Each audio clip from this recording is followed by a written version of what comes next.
नमस्कार। एक बार फिर से हम आपके सामने प्रस्तुत हैं कुछ सवाल और कुछ जवाब देने के लिए। तो आइए हम अपने वीडियो को प्रारंभ कर। अभी कुछ ऐसा कर सकते हो कि आप जिसको कह रहे हो कि वो आप खड़े जाइए, आप भी खड़े जाइए, कुछ बच्चे खड़े जाइए। You get scared, you just आप बैठे रहिए। कोशिश करेंगे वो और ज्यादा लॉक होते जाएंगे, और जब आपको लगे कि आपके हाथ कंप्लीटली लॉक एंड स्टक हो गए हैं, आप अपने हाथों को ऊपर की तरफ उठा के उनको कंट्रोल एकदम चला जाएगा। इंस्टेंटली वो एनर्जी फिर से आप फील करेंगे इनके पास आते हुए। Just stay there. मैं एक मंत्र लिख के दे रहा हूं आपको, देखिए ये क्या पावरफुल मंत्र पढ़ रही हैं, इनके यहां देख के पढ़िए। पहला सवाल हमारा होगा वो हिप्नोटिज्म के बारे में। हिप्नोटिज्म क्या है और ये कैसे कार्य करते हैं, और क्या चर्च में हिप्नोटाइज किया जाता है, उसके बीच का अंतर हम लोग जानेंगे। हिप्नोटिज्म के बारे में और हीलिंग के बारे में।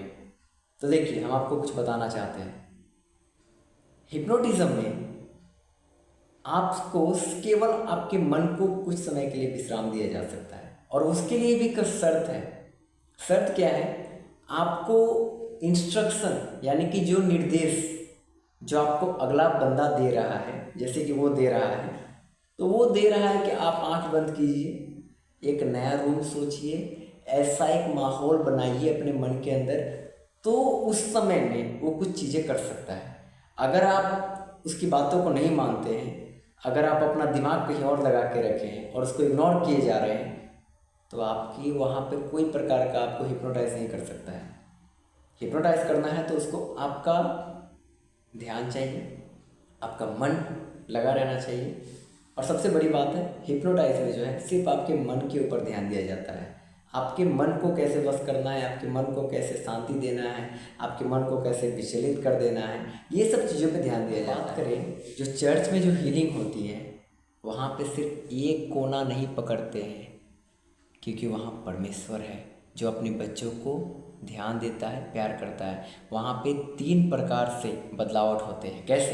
पहला बदलावट मन का, शांति वहाँ भी मिलता है। दूसरा, उनका शरीर में जो बीमारी है वो चंगाई होता है। तीसरा, उनका आत्मिक जीवन सुधर जाता है, जिसे हम आध्यात्मिक बोलते हैं। वे तीनों क्षेत्र में चर्च में उन्नति होती है, और ये तीनों मिलकर जो हैं एक इंसान को संपूर्ण बनाती है। सिर्फ अगर आपका मन ठीक रहेगा, आपके पैर अगर आपको सहारा, इसमें जो है शारीरिक उन्नति भी होती है, आत्मिक उन्नति भी होती है, और बुद्धि रूप से भी आपको उन्नति मिलता है।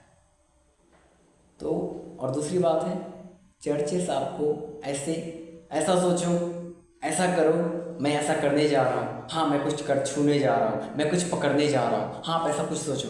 ऐसे फालतू बकवास वहाँ नहीं होते। ये कॉमेडी शो वहाँ नहीं चलते हैं। वहाँ जो चलते हैं ना, वहाँ आत्मिक काम होते हैं, परमेश्वर के द्वारा होते हैं। पता है that he was a son of God. यही बोला था जीसस क्राइस्ट ने, he was a son of God. He never claimed to be God. सवाल की ओर हम लोग जाएंगे। दूसरी सवाल हमारा यही है, क्या प्रभु यीशु मसीह परमेश्वर है कि नहीं? ये दूसरा सवाल आपसे हम लोगों का है। और कई सारे लोग जानते हैं और स्टडी करते हैं, अध्ययन करते हैं यीशु मसीह का हिस्ट्री के बारे में। वो लोग बोलते हैं कि प्रभु यीशु मसीह परमेश्वर नहीं थे। तो क्या राय है आपका वचन के अनुसार? आप क्या हम लोग का बात सारी दुनिया को पता है कि वह परमेश्वर है। ये बात सारी दुनिया जानती है कि यीशु मसीह कौन है। अगर हम वचन से देखेंगे तो परमेश्वर का वचन कहता है कि आदि में वचन था, वचन परमेश्वर के साथ था, और वही वचन परमेश्वर था, और वही वचन देहधारी होकर इस दुनिया में आया और हमारे बीच में रहा। और उस परमेश्वर ने इस दुनिया में कई सारे कार्य किए जो असंभव थे। मुर्दे जिलाए उसने, अंधों को आंखें दिए, और सबसे बड़ा डर मृत्यु का डर जो लोगों को सता रहा था। इस दुनिया में बहुत सारे लोग आए और चले गए, लेकिन मृत्यु पर जय पाने वाला मात्र एक व्यक्ति है, वो है प्रभु यीशु मसीह, क्योंकि वह परमेश्वर था। मृत्यु में इतनी सामर्थ्य नहीं कि वो परमेश्वर को। और प्रभु ने कहा, मैं मार्ग हूँ, मैं सत्य हूँ और मैं जीवन हूँ। वो साफ साफ कहते हैं, मैं परमेश्वर हूँ। प्रभु ने कहा, मैं अल्फा और ओमेगा हूँ, मतलब वो शुरुआत भी है, अंत भी है। बातें हैं बाइबल में जो ये सबूत देती हैं कि वह परमेश्वर है। ये बताइए, आपने अभी कहा ना कि प्रभु ईसा मसीह सब कुछ करते हैं, उनका कहना है विश्वास, वो आंखें दे देते हैं। अरे प्रभु ईसा मसीह देते हैं, ये कौन हो? हम लोग जाते हैं, और बहुत अच्छा आपने एक्सप्लेन व्याख्या किया।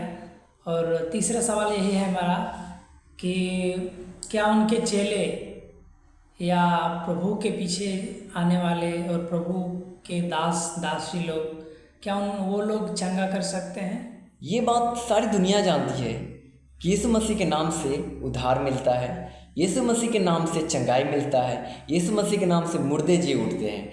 ये बात हम देखते हैं पवित्र शास्त्र में यीशु मसीह के नाम से हुए हैं, उन्होंने किए भी हैं। और दूसरी बात, उन्होंने अपने चेलों को भी यही अधिकार दिया है, जाओ मेरे नाम से सुसमाचार प्रचार करो, मेरे नाम से दुष्टात्माओं को निकालो, मेरे नाम से बीमारों को चंगाई करो।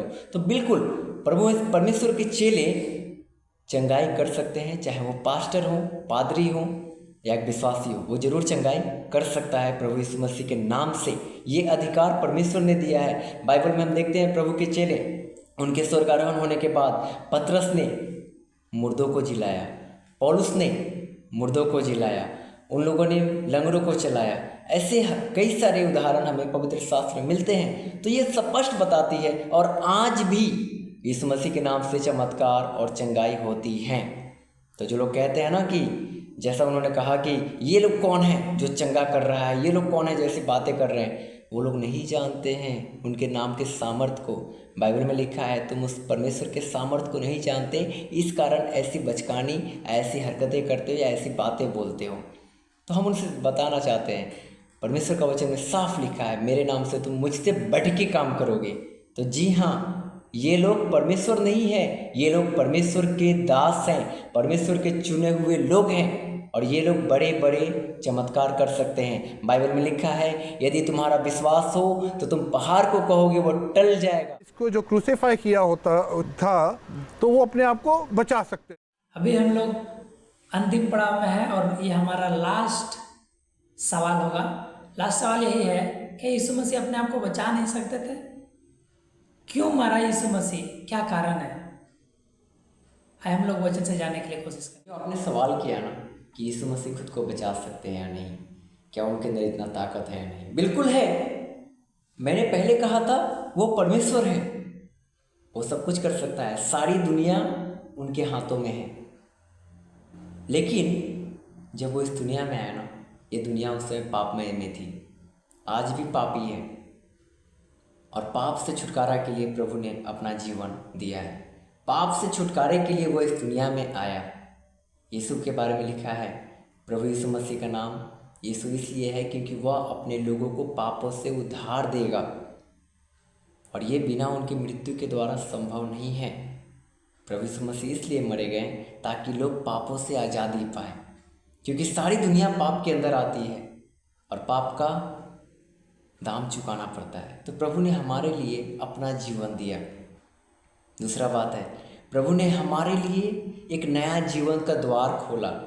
जब वो मारे गए, गाड़े गए और तीसरे दिन जी उठे, तो उस जीवन के द्वारा जो है परमेश्वर ने हम सबके लिए एक नया जीवन का द्वार खोला, ताकि हर एक व्यक्ति संसार उस मृत्यु के द्वारा, उस जी उठने के द्वारा उद्धार प्राप्त करे, नया जीवन प्राप्त करे।